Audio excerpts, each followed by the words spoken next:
thank you so much, all of you, for coming to this presentation, which is part of the Humanities Center's Javanbakht series. And it's an important, well, all our talks are important, but generally the mission of the Humanities Center is to facilitate interdisciplinary work. And often we try to reach across college lines and disciplinary lines and to encompass science and humanities and social sciences and the arts. And this is a quintessential effort in this regard. We have people from the humanities, from the arts, and from the sciences coming together in this talk. And so this is an extremely important talk, and I'm glad that you're here to hear it. The presentation is entitled Arts Connect, Forging Links and Bridging Divides. And the presenters will be 4 people. So I'll introduce them one at a time and give just brief synopses of their academic biographies. Alisa Moldavanova is an associate professor of public administration in the political science department and coordinator of the graduate certificate in nonprofit management. She is currently conducting a national study investigating the contributions of nonprofit cultural organizations to community sustainability, as well as the role of organizational strategy in fostering such contributions. Her other research investigates the sustainability of cultural organizations, including those in the Detroit metropolitan area, and how arts and culture organizations use inter-organizational relations and other collaborative strategies to cope with external stress and achieve long-term sustainability. Feen Calligan is the coordinator of the Graduate Arts Therapy Program in the College of Education. She has been a sort of stalwart in the work of this university in bringing people together across all kinds of disciplines. I mean, it's been a pleasure to work with her over so many years and in so many capacities. She met Alisa Moldavanova at a Humanities Javanbakht presentation in 2014, and their intersecting interests led to the application for a Humanities Center working group entitled Arts Connect, in which faculty members whose research incorporated the arts could collaborate. Since meeting with Dr. Arash Javanbakht in 2017, Holly has been a collaborator with the Stress, Trauma, and Anxiety Research Clinic in the Department of Psychiatry, where she leads the art-based interventions to alleviate trauma among immigrants and refugees. In addition to her work with refugees, Holly's research on art therapy interventions extend to people living with substance abuse disorders, homelessness, and poverty. Concurrently, she researches how art therapy professional identity is nurtured among graduate students through service learning and art-based pedagogies. My new friend, Arash Javanbakht, is an MD and is an associate professor in the Department of Psychiatry and Behavioral Neurosciences and director of STARC. His research is focused on trauma in refugees resettling in the United States and collaborates with Holly on art therapies, as well as movement-based therapies for refugee children. In a National Institute for Child Health and Human Development study grant, which is an R01 grant, he also examines neurobiological markers of illness course in traumatized refugees, including epigenetic and inflammatory markers. His work also includes use of advanced technologies of augmented reality and telemedicine in treatment of anxiety trauma. Lana Ruvolo Gasser is a fourth-year doctoral candidate at Wayne State University here. She is a member of the Stress, Trauma, and Anxiety Research and is co-mentored by Arash and Tanja Jovanovic. She has, her dissertation is funded by the National Institute of Mental Health, and that project seeks to identify possible biological indicators of trauma-related psychopathology in youth exposed to civilian war trauma and forced immigration. Ms. Grasser is extending this work to query efficiency and underlying mechanisms of creative arts and movement therapies to address trauma-related psychopathology, and has published initial data regarding this work in the Journal of the American Academy of Child and Adolescent Psychiatry and in Arts and Psychotherapy.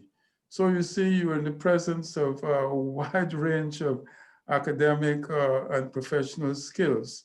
And so we're delighted to welcome them all to the virtual podium. As I said earlier, their talk is entitled Arts Connect, Forging Links and Bridging Divides. So over to our team.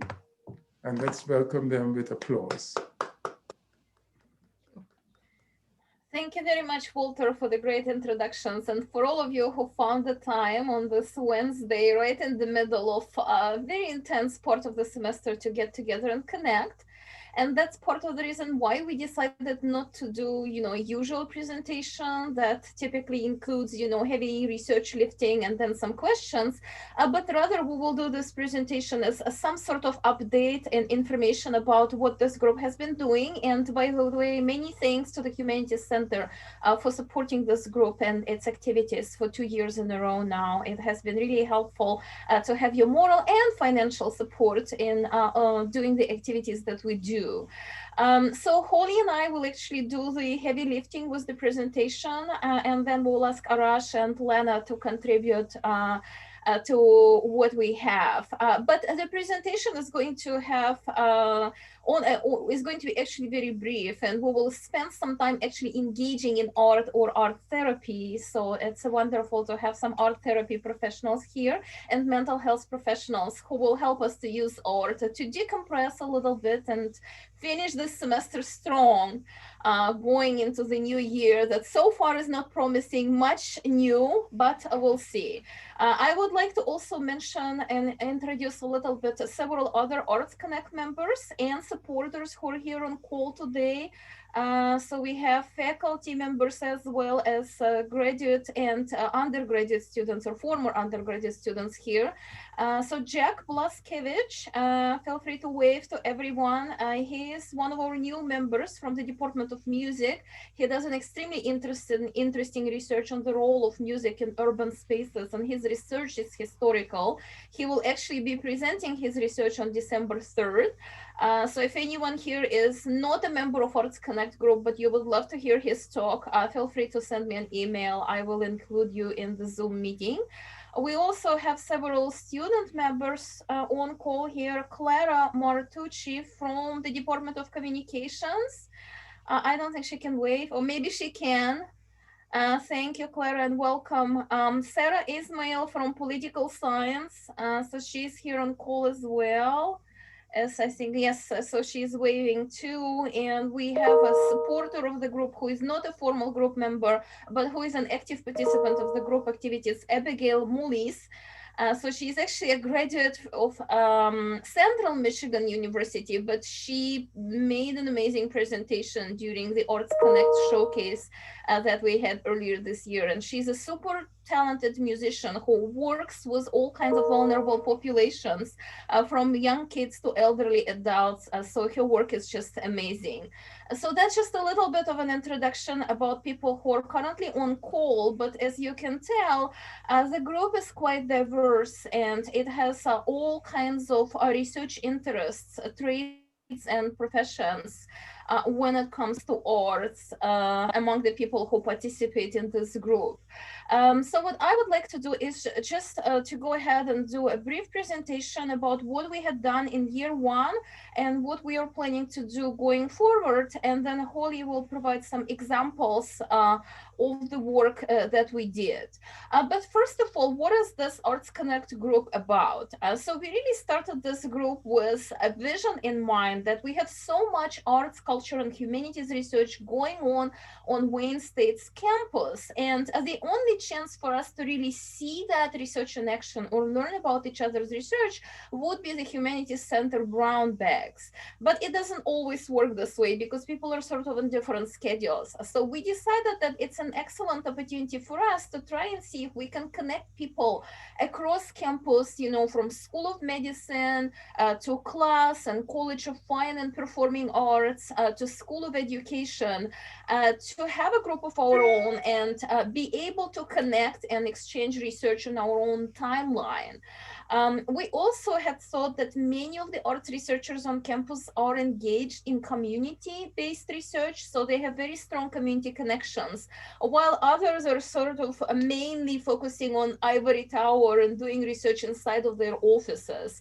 So we thought that it's important for us to try to create a connection between the ivory tower research, something that we do in our offices or remotely, and something that actually unfolds in communities. We had no idea that the COVID pandemic will intersect with those plans, of course, but I'm proud to report that despite the pandemic, we were able to engage in research exchange, research planning, and research activities within the group itself. And that's what the goals of the group are, is to create a community of people who are interested in doing arts and culture and humanities related research from the various perspectives, to facilitate the cross-disciplinary collaborations, and to bring in community partners into our research plans as well. So far during year one, we had sponsored several research talks. 4 talks. We have organized a research showcase, and we have started developing collaborative grant ideas. In fact, members of our group participate in at least 2 bold move initiatives that Wayne State University is currently soliciting proposals for. In terms of who participates in the group, so we have 4 colleges represented so far: class, College of Fine, Performing and Community Arts, a School of Medicine, and College of Education. We have 22 faculty members and graduate students, and we started from a group of 7 people. So the founders of the group include Holly, myself, and Arash. These were the initial founders. We had the person from an arts department, but she is sort of on a 10-year clock, so it's a little bit too time consuming, was too time consuming for her to continue with this group. So we actually recruited another person from the arts side, Mary Anderson, who is the chair of the theater department, who was not the founding member, but who ended up being among the group leaders, and she's the leader going forward. So what we did last year, basically we organized several forums for people to present their research, whether it's research in progress where they want to solicit someone's feedback, or it's research outcomes to date so far. So we had 4 of these talks. We co-sponsored 2 Humanities Center brown bags, including my brown bag that was an arts and health related macro study capturing 2,000 counties, and the brown bag that Arash and Lena did on the study where they focus on refugees and the role of art interventions in post-traumatic stress disorder. We also discovered that we need to kind of some help in searching for financial support and grants. So we had Julie Birch, who is the director of foundation relations, do a guest talk to the members of our group, where she shared all kinds of research funding opportunities for the arts and humanities. And Julie's talk was actually recorded because this was already during the pandemic, during the Zoom time. So if anyone here on call is interested in grant opportunities for the arts and humanities outside of some conventional funding sources, do send me an email, and I would be happy, with Julie's permission, to share that recording where she's talking about foundations that work to support the arts. Our most important event was the research showcase that we did on September 11th. And the showcase was fortunate enough to recruit Rochelle Riley, once again with the help of Humanities Center funding, to serve as the keynote. And Rochelle Riley is the Detroit arts person. She is the director of arts and culture for the city of Detroit. And she has done amazing work since she has joined this position in 2017. So the goal of inviting her was to try to help us to generate some ideas of how to make our research a little bit more community engaged, or even more community engaged and relevant to the city of Detroit and Detroit neighborhoods and communities.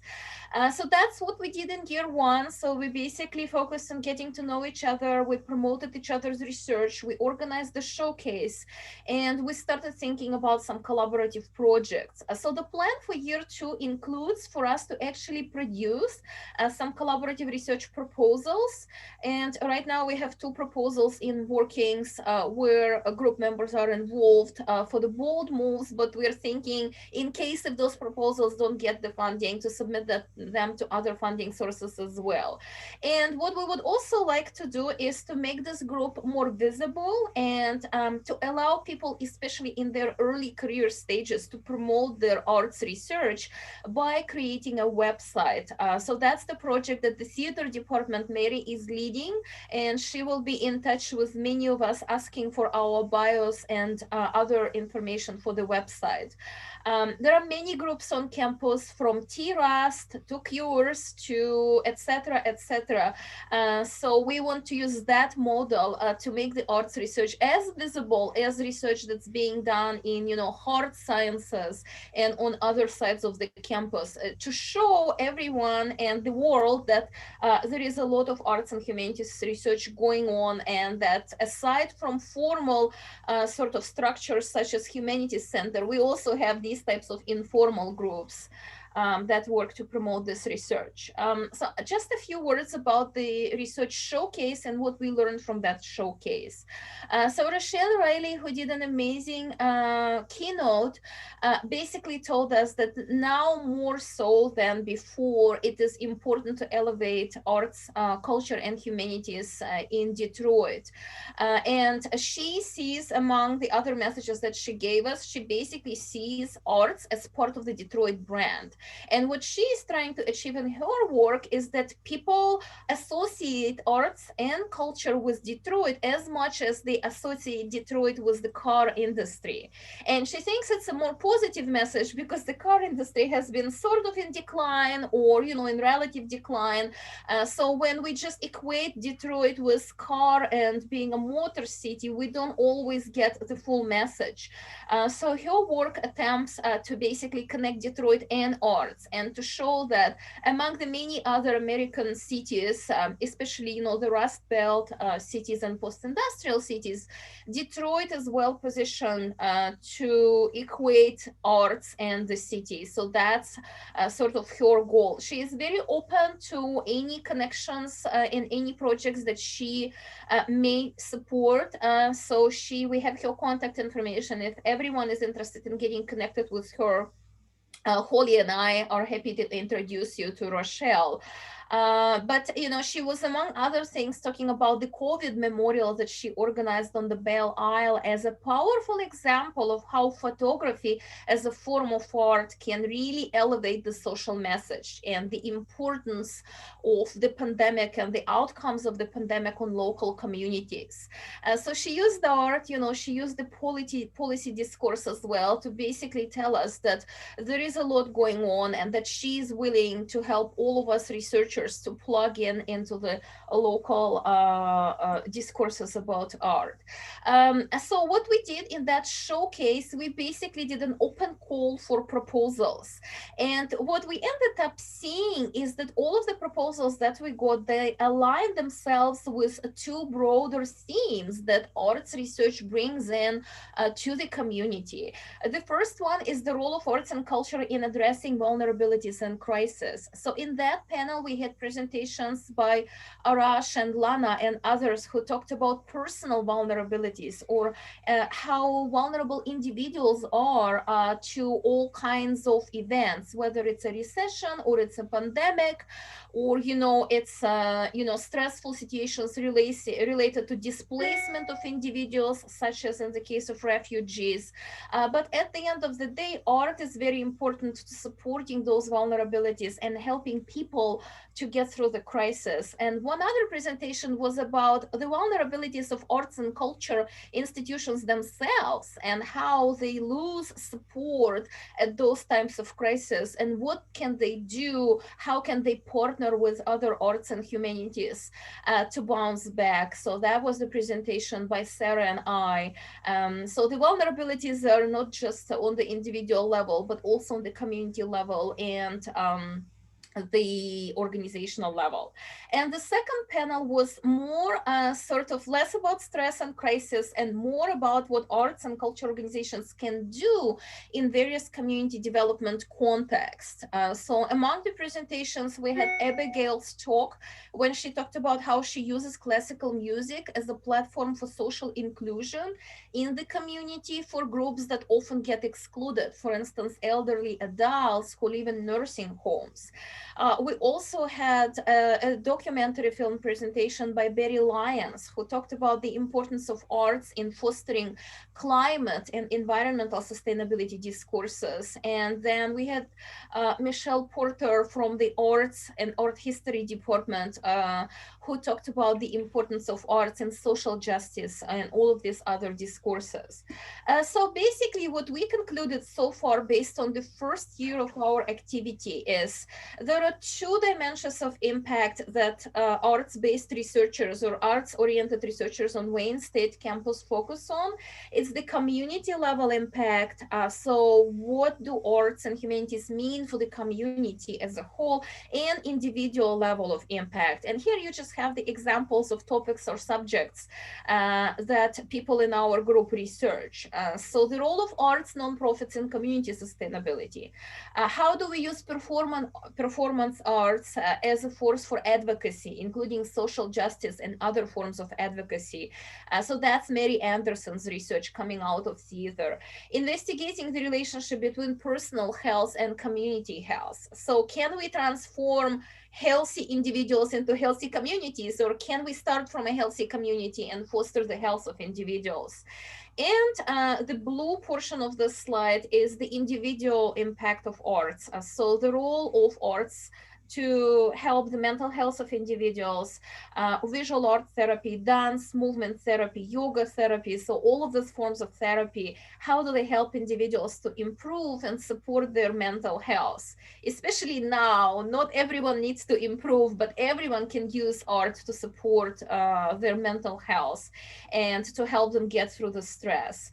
And one other interesting study in this group is by Carolyn Dayton. So she actually studies very young children, actually babies, and she's looking at how lullabies and other forms of music help to create family attachment and bonding and raise healthy families and healthy adults.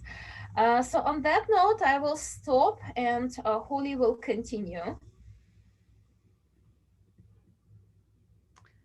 Thank you, Elisa. I'll try to share my screen now. Let's see.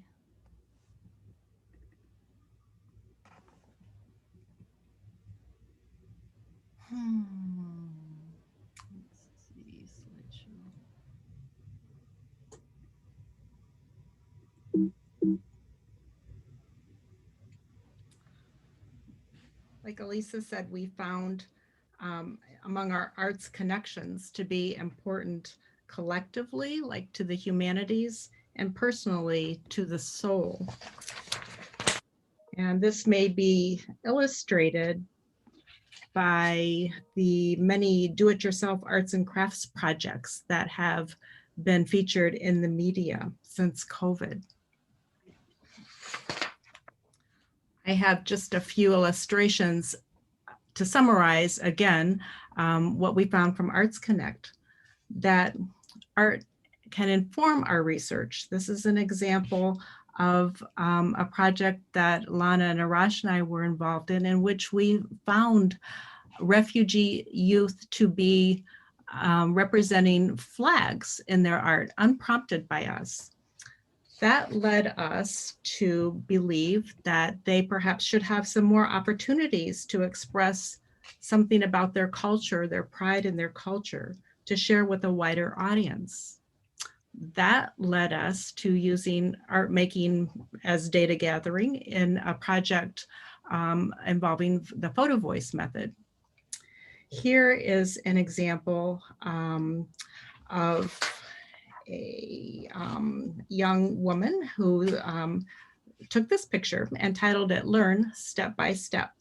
I want to point out that her explanation of her image is that she wants to convey about herself and her perspective on the world, that there are many good things, and a person can look at one thing from different perspectives. And that's what we'll be doing soon in our exercise. We also had in our Arts Connect research some examples of art and data analysis, such as using art assessments pre and post research interventions to show changes. We also had examples of art in analysis and representing findings in artworks, such as this older project, which was also a Humanities Center funded project titled Leaving Homelessness. And it was involving over 500 older African-American women who were at various points in leaving homelessness, and their experiences with homelessness were represented in several art exhibits. There's also something that we have, I know that I have attended Humanities Brown Bag Centers that have been about art-based research. And so I wanted to mention that as something distinct from arts-informed research, and just to mention many examples of art in and as research. So that concludes our summary of our year of Arts Connect, but we are still involved, and we wanted to stop talking soon and leave some time to do an experiential or just to focus on you and your research from a different perspective, perhaps. So this is an experiment. And at the very least, you will have 15 minutes of quiet to invite the creative juices to flow, and maybe something more. Our intentions for this experiential are to mobilize the creative juices, to enrich and sustain you, the researcher, to possibly gain a new perspective in your research, and to make some new connections, some arts connections. So we'll have opportunity to share if anybody would volunteer after our experiential. But before we get started, I want to ask you to assemble some things to work with. So I will ask everybody to look at what's on your desk or what's nearby that you could use to make a two-dimensional diagram or drawing of some kind, or a three-dimensional sculpture of sorts. Here's a couple of sculpture examples. You might have typical desk materials, paper clips, and I want you to remember that there's all kinds of things that you can do with paper. You can crumple it, fold it, tear it, roll it up in a ball. You can be creative. So let's take a minute and see what's around you.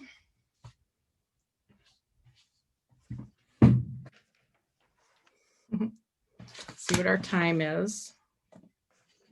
Okay, perfect. 1 o'clock.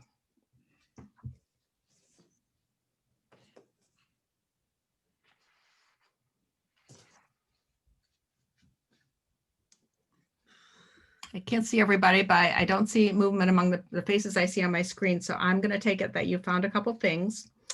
And so now I will put on this screen that you can look at, or you can look outside, or you can close your eyes.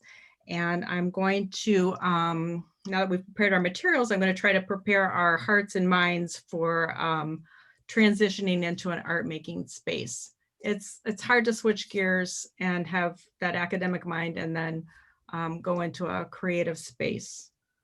So try to get in a comfortable position, please.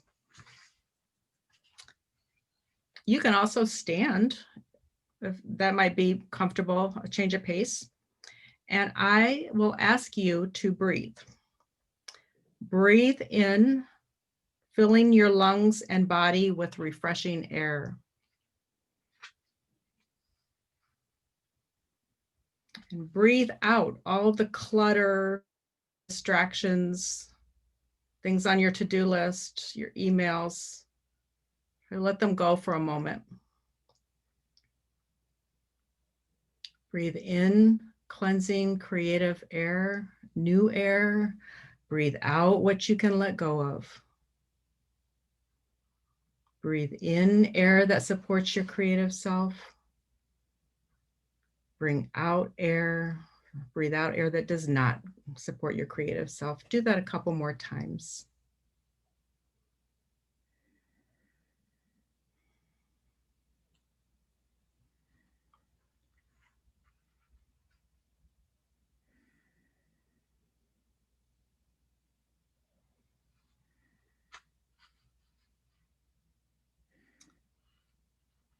If you're standing and are comfortable, that's fine. You might also choose to sit now, but keep your eyes closed if you can. And in your mind's eye, from a bird's eye view, visualize your life, your world, and get closer and closer to seeing your research, your work. You see your work in the context of your world, your goals, your desire for your research, the good your research can do. Where are you in this picture?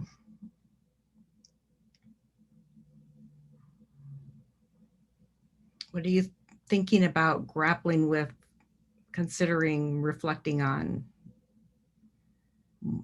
What are your next research steps?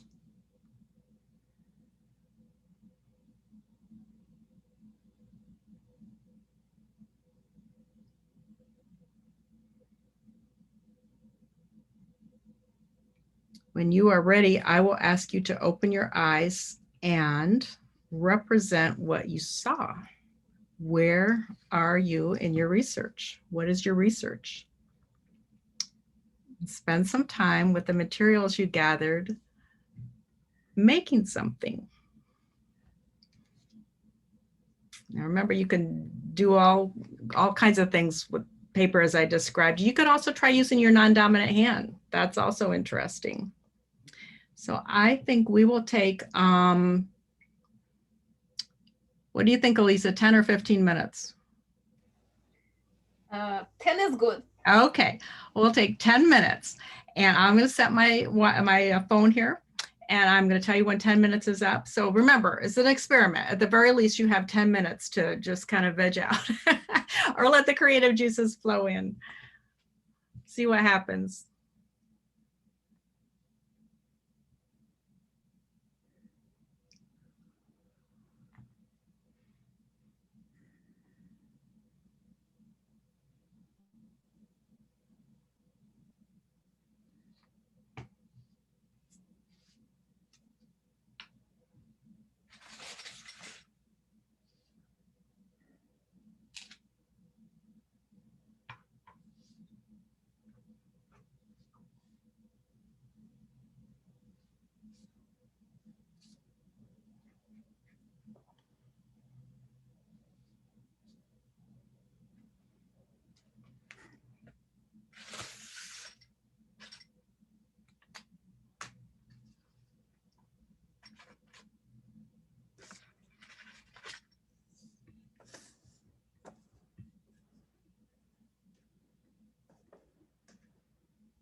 When you have finished, take your work and set it aside and let it speak to you.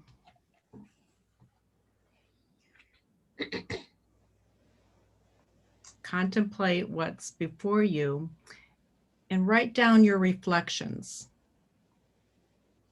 So we'll take another up to 2 minutes to do that.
How's everybody doing?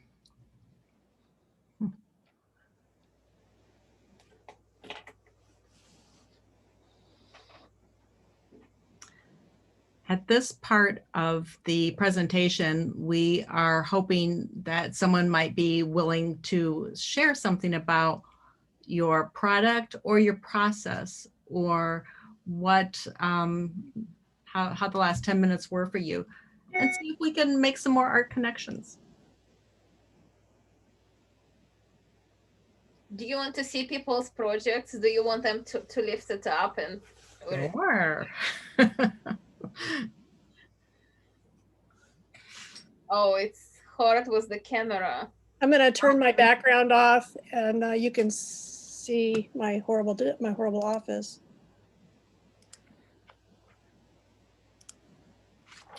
Okay. That's me over here. And I have a basketball, and I got all this stuff that you have around you, like your computer and your headphones and file folders and spreadsheets.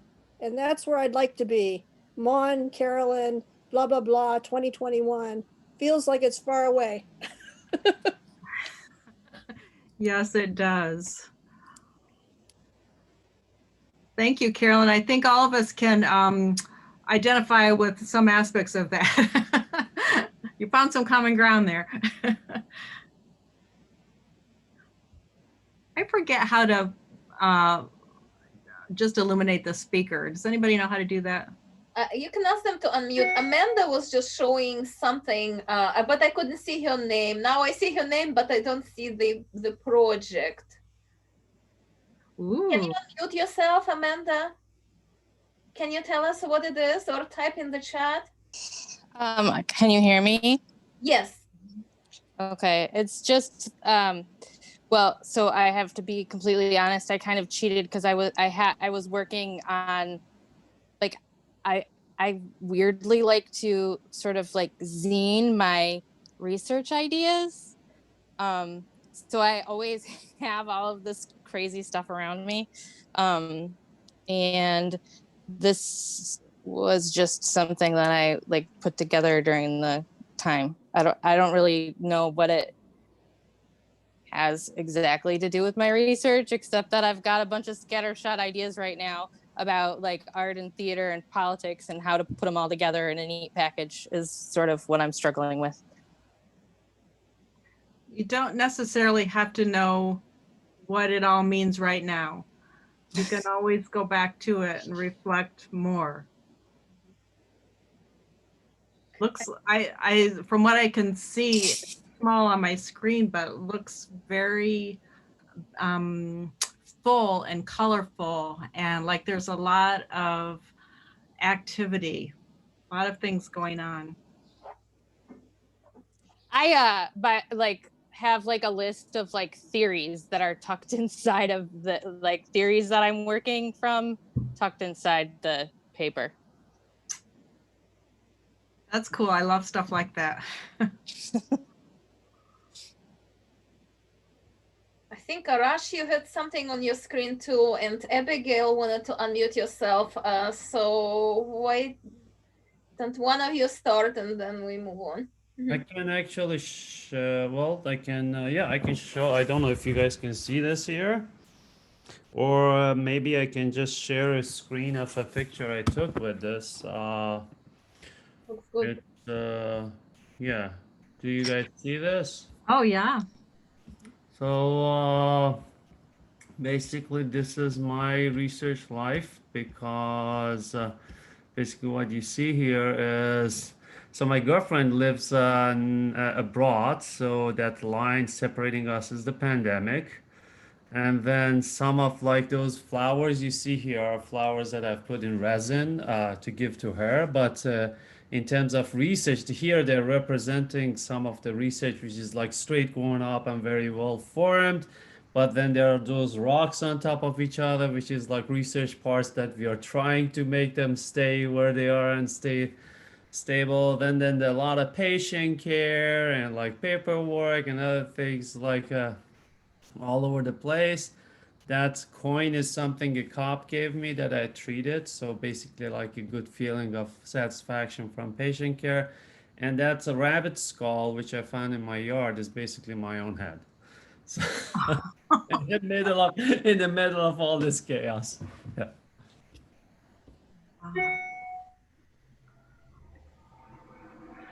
I think that's interesting, and you bring in the fact that we're not really separate from our personal lives, and everything is part of one whole life. And sometimes, you know, we get inspiration from different facets of our lives.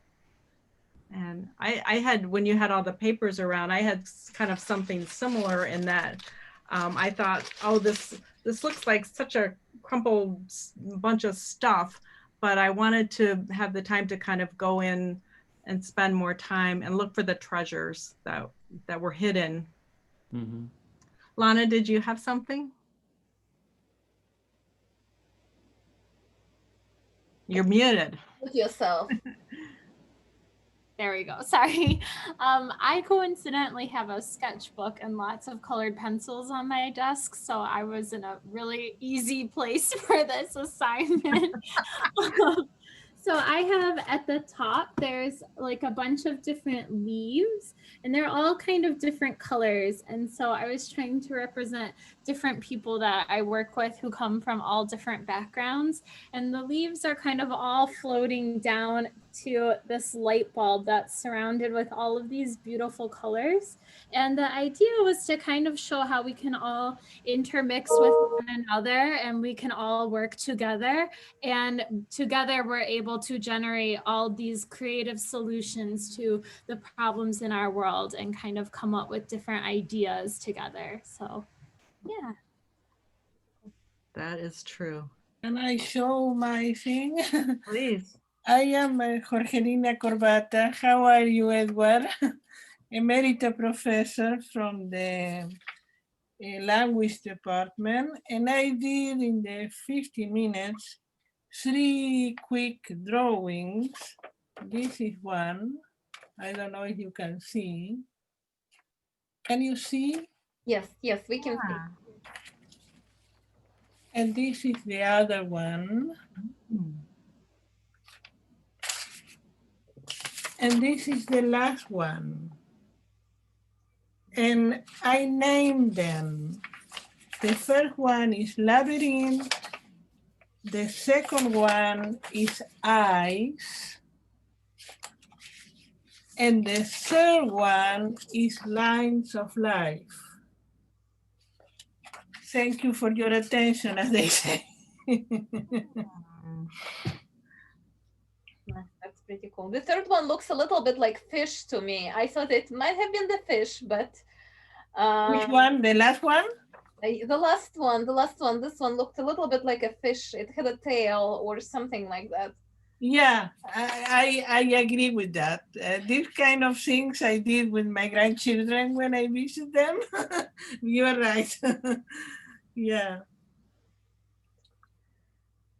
Thank you. I think Abigail is next. She had something that she wants to share. I think you're already unmuted.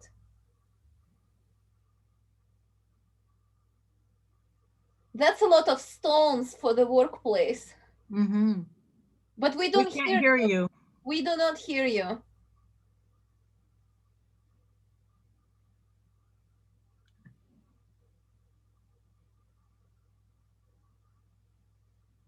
How about now? Mm-hmm. Good. Okay, yeah, I realize my desk is way too messy. It has so many themes. My aunt gave me these stones are like the soothing therapy stones to feel. But the first thing I saw on my desk was this birthday card, and it is my first year out of school. And I feel like with my headphones, my music, I was going, and then this crash with you know, being out of school and the pandemic. And I was just thinking about my research. It is just kind of like this right now. I'm not sure where to go, but I was thinking, you know, that's actually kind of a beautiful mess or seeing the headphones actually visually, I'm always now thinking, there's always a new song or a new thing to do. And I definitely have hope, but it was great to just kind of grab things that were reminding me of the research and how it's okay to feel heavy. But yeah, and then I made me the little person with, I don't know if you can see, probably not. It is like a nail filer with bobby pins for the arms. So that is me at the start. And then I was going. So. Thank you. Anyone else would like to unmute yourself and share your artwork? Walter, what about you? You're muted. I use the time, especially when you're asked to breathe in and breathe out and so on. And then two different kinds of poetic experiences came to me, and I was wondering, so what are the connections? I mean, first of all, there's a poem by W.B. Yeats, which sort of turning and turning in the widening gyra. The falcon cannot see the falconer. Things fall apart, the center cannot hold. Mere anarchy is loosed upon the world. The blood-dimmed tide is loosed, and everywhere the ceremony of innocence is drowned. The best lack conviction, while the worst are full of passionate intensity. So, because my mind is pretty troubled about the political situation, and that's the kind of poetry that came into my mind just before the breathing. And then after that, I thought of two poems. The names, the words are not clear in my mind, but perhaps Carolyn would know them. There's Longfellow, I think. The poem is like Gitchi Gumbi and Minnehaha, two different kinds of streams, which the streams of Gitchi Gumbi was a kind of turbulent stream, and then so Minnehaha was the kind of stream that would soothe you. And so I thought that those were sort of things that that came into my mind. And then I'm sitting here, I'm looking out into my garden area, and everything is bright there, but some of the plants are dying because of the weather. But then the thought came to me that out of that kind of death will arise new life in the spring. And so the only kind of representation that I could make of that was something like this, where in the middle there, I don't know if you can see it, there's a kind of that's supposed to be the sun, and surrounding it is the darkness, which is being burnt away by the sun. And that's a kind of a hopeful kind of thing. And then in the bottom part here is something to remind myself that those people who were involved in the last election were kind of marching, but each with their separate voices. And that I am a linguist, and sometimes I don't get an opportunity, as I wish I could, to find a way to liberate the linguistic energies, the linguistic systemicities, the linguistic power of some of the people I've studied, like African Americans. And in Guyana, there is a group of underrepresented and despised people called Amerindians, and I've studied their language, and I've tried while I was there to give them a voice and make dictionaries from their languages and so on. And I'm saying here, these are kinds of things that I should try and get back to before too long. So the the whole experiment caused me to think deeply about, or not so deeply, about various things. I might even have fallen asleep somewhere in that process. Thank you. That I think is a really good comment to end on, and keep everyone open to what can come to you creatively. And I personally, I think I'm going to take that, what you said about the calming stream along with me in my life. It seems like people got different things from this. And thank you so much for everybody's attention today. And you have our emails, you know where to find us if you have any questions. Elisa, do you have anything else to say? Just maybe to share those emails, but right. I don't see my PowerPoint anymore. So Holly, if you could just share the last slide if people want to connect. But yes, I think that has been an amazing experience, and you know, I wish it could continue, but I know people have to go and many people have meetings. So we'll look forward to hear from you, and stay well and healthy and have a safe Thanksgiving next week with hopefully mainly remote celebrations. And before everyone goes, on behalf of the Humanities Center, I just want to thank all of our presenters and participants. I think this was a very unique presentation, and I think presentations like this is what we need in our Brown Bag series. It's so great to have different creatives from Wayne State University and different individuals from different departments come together and do these brown bags. This is why we do what we do. And as a small token of our gratitude, we do have gifts for all of our presenters.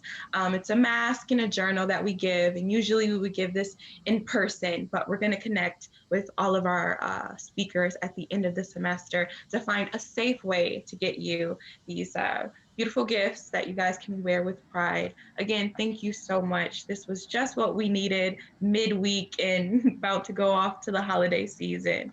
I thank you. And if Dr. Edwards, you have anything else to say before we wrap up? Just to wish everybody a safe and happy Thanksgiving, paying attention to some of the suggestions that Governor Whitmer made about not exposing yourself too much, because the COVID is not a nice thing, and but you can still, within the confines of your own family or with one or two other families, have a happy Thanksgiving. And Kennedy, I'd be grateful if you would stay for a little bit afterwards. Yes. And again, this is being recorded. So if you wanted to come back to the website and do this activity again, or if you failed to get their contact information, we'll repost it and you'll be able to get it at our website by the end of the week. Thank you very much. Everyone have a good one and happy holidays. Bye-bye. Bye.